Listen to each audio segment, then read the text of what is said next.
Hello everyone, welcome back to education world. आज की इस वीडियो में हम एक्सरसाइज 7B का आगाज़ करेंगे। इस वीडियो में मैं इसी एक्सरसाइज का फर्स्ट क्वेश्चन सॉल्व करूंगा जिसमें 6 पार्ट्स हैं और उन 6 पार्ट्स को हम सॉल्व कर रहे होंगे। This is 7B exercise from chapter number 7। Till now हम 7A तक सॉल्व कर चुके हैं। हम देखते हैं कि 7B का जो सवाल है वो हमारे पास क्या है। हमारे पास जो क्वेश्चन गिवन है वो कहता है कि multiply the first expression by the second. पहला पार्ट गिवन है ये फर्स्ट एक्सप्रेशन हो गया, ये सेकेंड। इस टर्म को इससे मल्टीप्लाई करना है हमने। तो आप कुछ इस तरह सॉल्यूशन की हेडिंग देखिए, कुछ इस तरह से इन दोनों टर्म्स को लिख देंगे। अब बीच में कोई साइन नहीं है, इसका मतलब ये मल्टीप्लीकेशन है। मैं अगर कलर चेंज कर दूं, ये मल्टीप्लीकेशन है। अब आप क्या करेंगे, यहाँ पे इस एम स्क्वायर जो है, इस एम स्क्वायर से इस पूरी ब्रैकेट को पहले मल्टीप्लाई करेंगे। जो भी जवाब आएगा उसके बाद एन को इस पूरी ब्रैकेट से मल्टीप्लाई करना है अगेन।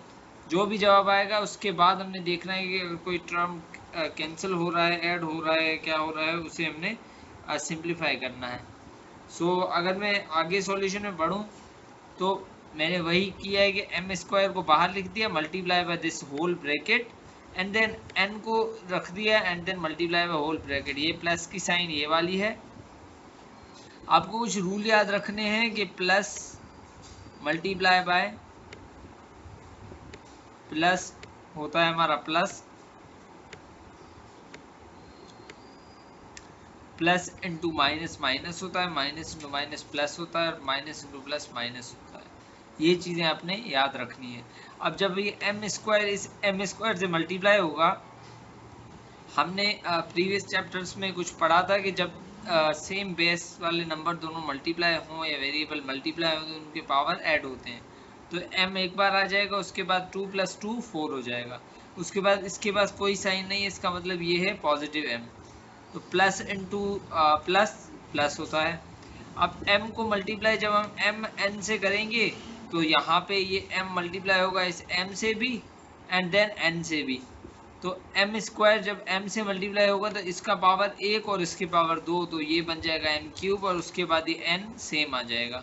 तो एम स्क्वायर m³ n हो जाएगा। उसके बाद प्लस इंटू प्लस प्लस, ये m का स्क्वायर इस n स्क्वायर से अब मल्टीप्लाई करेंगे हम। तो m और n अलग बेसिस है, तो m स्क्वायर भी सेम आ जाएगा, n स्क्वायर भी सेम आ जाएगा, जो कि यहाँ पे आया है। अब हम स्टार्ट करते हैं इस प्लस की साइन से। प्लस इंटू यहाँ पे कुछ भी नहीं है प्लस, तो वो आ जाएगा हमारे पास ये वाला प्लस। इस n को जब मैं इससे मल्टीप्लाई करूंगा m स्क्वायर से, तो m स्क्वायर n आ जाएगा, जो कि यहाँ पे आया। उसके बाद प्लस इंटू प्लस प्लस, इस n को जब मैं मल्टीप्लाई करूंगा इस m n से, तो m तो सेम आ जाएगा। उसके बाद n से मल्टीप्लाई जब होगा तो इस n का पावर 1 और इस n का पावर 1 आपस में हो जाएंगे ऐड, तो ये बन जाएगा n स्क्वायर।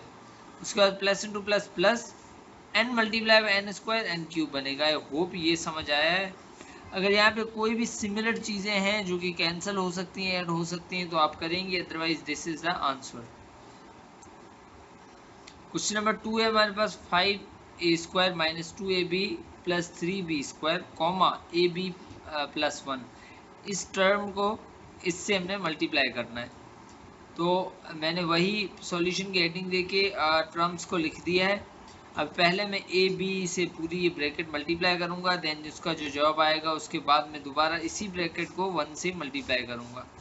तो मैंने यहाँ पे ए बी लिख दिया बाहर और ये ब्रैकेट लिख दिया, प्लस ये 1 लिख दिया और ब्रैकेट लिख दिया। ए बी को जब मैं इस 5a² से मल्टीप्लाई करूंगा तो 5 सेम आ जाएगा, क्योंकि इसके पास कुछ भी नहीं है, यानी इसका कोफिशिएंट 1 है। 1 × 5 5 होता है। अब जब ए बी इस a² से मल्टीप्लाई होगा तो इस a का जो बेस है वो इस बेस से सेम हो जाएगा, तो इस a का पावर 1 और ये पावर 1, ये हो जाएगा a³। उसके बाद ये b आ जाएगा सेम, क्योंकि यहाँ पे दूसरा कोई वेरिएबल है नहीं। उसके बाद इसकी प्लस और इसकी माइनस से जब मल्टीप्लिकेशन होगी, प्लस इंटू माइनस माइनस हो जाएगा। उसके बाद यहाँ पे ये कोफिशिएंट 1 है, तो 1 × 2 2।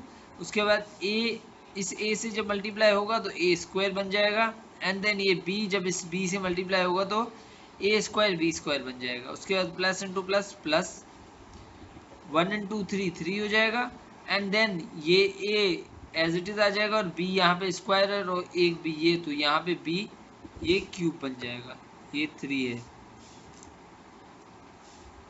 उसके बाद हम आते हैं यहाँ पे, तो 1 से कोई भी चीज़ हम मल्टीप्लाई करते हैं तो एज इट इज सेम आ जाती है, तो ये पूरा सेम आ जाएगा। अब यहाँ पे अगर सिमिलर कोई चीज़ें देखें तो सिमिलर कोई भी चीज़ नहीं है तो ये एज इट इज होगा।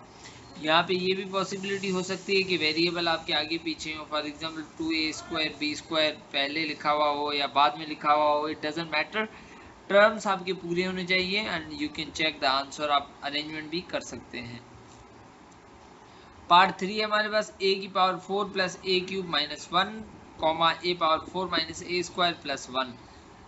वही तरीका है, पहले हम ऐसे ही लिख लेंगे एंड देन a की पावर 4 से पूरी ब्रैकेट मल्टीप्लाई होगी, देन a² से पूरी ब्रैकेट मल्टीप्लाई होगी, देन प्लस 1 से पूरी ब्रैकेट मल्टीप्लाई होगी। तो मैंने वही यहाँ पे लिख दिया, इसको लिखना है यानी इस पूरी टर्म को मल्टीप्लाई करना है। तो a की पावर 4 जब a की पावर 4 से मल्टीप्लाई होगी तो बेसिस सेम है, इनके पावर ऐड हो जाएंगी तो a की पावर 8 बन जाएगा। Then plus into plus plus, a की पावर 4 है और a की पावर 3 है तो बेसिस सेम है, a सेम आ जाएगा और 4 और 4 और 3 7 हो जाएंगे यहाँ पे। Plus into minus minus, a की पावर 4 इंटू 1 a की पावर 4 सेम आ जाएगा। माइनस इंटू प्लस माइनस होगा, a² multiply by a power 4 basis same है, 4 और 2 ये 6 आ जाएगा। माइनस इंटू प्लस माइनस, यहाँ पे a की पावर 2 है और यहाँ पे a की पावर 3 है तो बेस सेम है, a सेम आ जाएगा, 3 और 2 5 हो जाएंगे। उसके बाद माइनस इंटू माइनस प्लस हो जाएगा, a² सेम आ जाएगा। अब प्लस 1 से जब आप मल्टीप्लाई करेंगे तो ये ब्रैकेट एज इट इज नीचे उतर आएगी। अब मैं इसको रीअरेंज कर रहा हूँ with respect to the highest power, highest power पहले उससे छोटा बाद में, ऐसे। तो a की पावर 8 मैंने लिखा, 7 लिखा, माइनस का a की पावर 6 लिखा, माइनस का a की पावर 5 लिखा, माइनस का a का पावर 4 था ऊपर, प्लस a पावर क्यूब था, plus a² minus 1 plus a power 4, ये ऊपर वाली चीज़ें मैंने एज इट इज़ लिख दी। अब ये माइनस का a पावर 4 है, प्लस का a पावर 4, जब भी अपोजिट साइन में सेम पावर और सेम बेसिस हो तो आपस में कैंसिल हो जाते हैं, तो a की पावर 4 a की पावर 4 से कैंसिल हो जाएगी। बाकी कोई पावर अगर कैंसिल हो रही है या ऐड हो रही है तो आप ऐड करेंगे या सब्ट्रैक्ट करेंगे, अदरवाइज सेम लिख देंगे, तो ये हो जाएगा आपका आंसर। पार्ट 4 है हमारे पास ax² plus bx plus c comma px² plus qx plus r, तो यही ब्रैकेट में आप लिख देंगे इनको एंड देन हर एक टर्म से मल्टीप्लाई करने के लिए ब्रैकेट में अलग कर देंगे आप, जैसा कि मैंने इस स्टेप में किया है। अब px को मल्टीप्लाई करें ax² से, देन px को bx से प्लस c से, तो px² जब ax² से मल्टीप्लाई होगा तो ये चीज़ और ये चीज़ सेपरेट है तो AP सेम आ जाएगा। उसके बाद x का स्क्वायर है और यहाँ पे भी x का स्क्वायर है तो दोनों के बेस सेम, तो x का पावर बन जाएगा 4।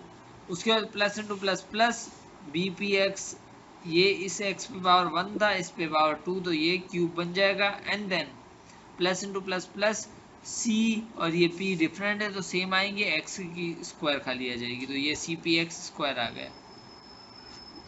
यहाँ पे भी सेम चीज़ हुई है, qx को जब ax² से मल्टीप्लाई करेंगे तो ये aqx³ हो जाएगा, क्योंकि इन दोनों x की पावर बेस सेम है तो पावर इसकी 1 है और उसकी 2 है तो ये दोनों ऐड हो जाएंगे तो क्यूब हो जाएगा। उसके बाद qx को जब bx से मल्टीप्लाई करेंगे तो bqx² बन जाएगा, क्योंकि इस x की पावर 1 है और वो भी पावर 1 है तो ये 2 हो जाएगा। उसके बाद plus into plus plus cqx बन जाएगा, ये यहाँ पे जो बना है। उसके बाद इस r को जब आप मल्टीप्लाई करेंगे तो arx² बन जाएगा पहले। उसके बाद ये r जब इस bx से मल्टीप्लाई होगा तो brx बन जाएगा एंड देन ये r जब c से मल्टीप्लाई होगा तो rc हो जाएगा। हम कॉमन ले रहे हैं, यहाँ पे कॉमन क्यों ले रहे हैं, यहाँ पे अगर मैं देखूँ तो यहाँ पे क्यूब में है ये चीज़ और यहाँ पे अगर मैं देखूँ तो cp और ये टर्म्स जो भी सेम है उनपे हम कॉमन ले लेंगे। फॉर एग्जांपल पहली तो सेम है, अब यहाँ पे bpx³ है और आगे में देखो aqx³ है, x की पावर देखिए दोनों में सेम है तो हम कॉमन ले सकते हैं। कॉमन लेना मतलब इस टर्म को x³ से डिवाइड कर देना, तो हम जब डिवाइड करेंगे तो ये पहले तो टर्म में एक्स स्क्वायर कॉमन आ रहा है, एक्स यहाँ पे एक्स स्क्वायर नहीं एक्स क्यूब होगा, सॉरी, ये एक्स क्यूब हो जाएगा, ये एक्स स्क्वायर एक्स, ये चीज़ें कॉमन आ रही हैं। उसके बाद हमारे पास ये टर्म्स बचते हैं। तो अब इस तरह से आंसर इसको लिख सकते हैं आप, इस फॉर्म में छोड़ें तो फिर भी गलत नहीं है ये। पार्ट 5 है A square plus B square plus C square minus A B minus B C minus C A comma A plus B plus C. जब आप इसको सॉल्व करेंगे वही आप मल्टीप्लिकेशन की फॉर्म में लिख दें इसको, एंड देन इस ए से इस पूरी ब्रैकेट को पहले मल्टीप्लाई करेंगे, देन इस बी से पूरी ब्रैकेट को मल्टीप्लाई करेंगे, एंड देन इस सी से पूरी ब्रैकेट मल्टीप्लाई हो जाएगी, जो कि मैंने इस तरह से इस स्टेप में लिख दिए हैं दोनों। अब आप मल्टीप्लाई करते जाएं उसी तरीके से जो हमने प्रीवियसली 2-3 क्वेश्चंस में किया है। इस ए को ए स्क्वायर से मल्टीप्लाई करेंगे तो ए क्यूब बन जाएगा, इस ए को बी स्क्वायर से मल्टीप्लाई करेंगे तो ए बी स्क्वायर बन जाएगा, एंड देन इस ए को आप सी स्क्वायर से मल्टीप्लाई करेंगे तो ए सी स्क्वायर बन जाएगा, क्योंकि दोनों बेसिस डिफरेंट है। उसके बाद प्लस इंटू माइनस, यानी इसका इस ए का ये प्लस और इस माइनस वाला ये माइनस, तो ये बन जाएगा minus A multiply by A B, तो ए दोनों सेम है तो इस ए का पावर 1 और इस ए का पावर 1, तो ये ए स्क्वायर बी बन जाएगा। सिमिलर तरीके से सारी मल्टीप्लिकेशन हुई है। अगर आपको स्टेप में कोई कंफ्यूजन हो तो आप मुझसे पूछ सकते हैं, otherwise try it by yourself. उसके बाद जो ये आंसर आएगा उसमें हम रीअरेंज करेंगे with respect to the like term, जो भी सेम टर्म्स हैं उसके हिसाब से मैंने रीअरेंजमेंट कर ली ताकि मुझे कैंसिलेशन करने में आसानी हो। उसके बाद जब मैंने रीअरेंजमेंट की तो मेरे पास कुछ टर्म प्लस में थे, कुछ टर्म माइनस में थे, उसको मैंने कर दिया कैंसिल। तो उसके बाद मेरे पास जो फाइनल आंसर बचा वो ये बचा। ये स्टेप बिल्कुल ईजी है, आप एक बार देख सकते हैं। अगर आपको कोई भी कंफ्यूजन आप पूछ सकते हैं। 6 and the last part is 1 plus x square plus x cube comma x cube minus x square plus x minus 1। तो इसका सॉल्यूशन आप यहाँ पे देख सकते हैं। एक बार आपने ट्राई करना है, अगर आपसे नहीं होता तो do let me no. Otherwise कुछ भी नहीं किया मैंने, इस पूरी ब्रैकेट को इससे मल्टीप्लाई कर दिया है, इस हर एक टर्म को। पहले मैंने एक्स क्यूब से मल्टीप्लाई किया, देन माइनस एक्स स्क्वायर से प्लस एक्स से, देन माइनस 1 से। तो ये सेम तरीका है, उसी तरीके से आपने पावर को ऐड करना है, देन टर्म्स को रीअरेंज कर दे फॉर सिंप्लीफिकेशन, एंड देन आखिर में जो टर्म्स कैंसिल होते हैं उनको टर्म्स को कैंसिल कर दें। आई होप यहाँ तक आपको क्लियर होगा। अगर आपको कोई भी कंफ्यूजन है तो आप कमेंट बॉक्स में पूछ सकते हैं, and then do let me know if you have solve these 5 and 6 and आपको समझ आ गए हैं या नहीं। अगर नहीं समझ आया तो do let me no in the comment section also.